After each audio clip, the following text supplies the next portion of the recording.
இயேசு கிறிஸ்துவின் நாமத்தினாலே என்னுடைய அன்பின் வாழ்த்துக்கள். இந்த வீடியோ பார்க்குறவங்க எல்லாரையும் நான் வாழ்த்தி வரவேற்கிறேன். இன்றைக்கான தேவ வார்த்தை என்னன்னு நீங்க கேட்டீங்கன்னாக்கா, நீதிமொழிகள் 4ஆம் அதிகாரம் 11வது வசனத்துல, ஞான மார்க்கத்தை நான் உனக்கு போதித்தேன், செவ்வையான பாதைகளிலே உன்னை நடத்தினேன்ட்டு வசனம் இருக்குங்க. ஞான மார்க்கத்தை நமக்கு யார் காட்டுறது நீங்க கேட்டீங்கன்னாக்கா, உங்களையும் என்னையும் படித்த தேவன் தாங்க. என்ன பிரதர், நம்ம ஸ்கூலுக்கு போனா டீச்சர்ஸ் தானே நம்மளுக்கு சொல்லி கொடுக்குவாங்க அப்படின்னு நீங்க யோசிச்சீங்கன்னாக்கா, ஸ்கூல்ல நம்ம கத்துக்கிறது நம்ம வாழ்க்கைக்கு கால்வாசி கூட அப்ளைவே ஆகாது. அதை மாதிரி தான் அங்க சொல்லி கொடுக்குவாங்க. உங்களுடைய பிராக்டிக்கல் லைஃப்ல இது உங்களுக்கே தெரியும். ஆனா கர்த்தர் நமக்கு போதிக்கிறது லைஃப் லாங் நம்மளுடைய வாழ்க்கையை எப்படி நடத்தணும், ஒரு ஊழியத்தை எப்படி நடத்தணும், ஒரு பிசினஸ் எப்படி நடத்தணும், ஒரு வேலையில நான் எப்படி இருக்கணும், எல்லாரும் பத்தியும் இந்த நீதிமொழிகள்ல இருக்குதுங்க.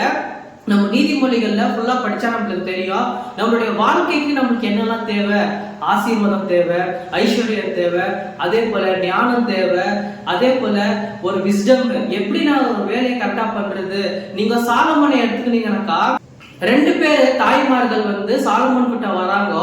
2 தாய்மார்களும் என்ன சொல்றாங்க நீங்க கேட்டீங்கன்னாக்கா, நைட்டு என்னுடைய குழந்தை ஒண்ணு இறந்துடுச்சு, இவங்க தான் அதை எடுத்துக்கினாங்க அப்படின்னு சொல்லி ஒரு சின்ன வாக்குவாதம் அங்க நடக்குது.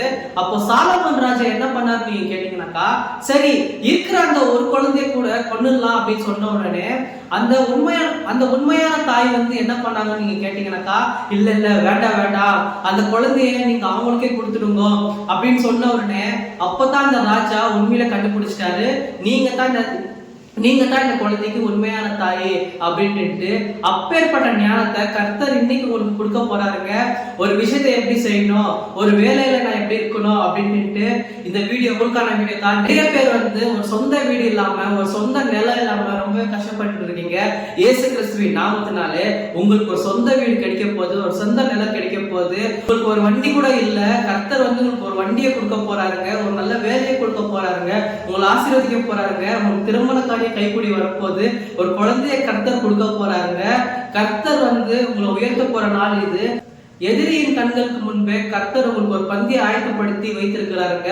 Thank you so much for watching. God bless you.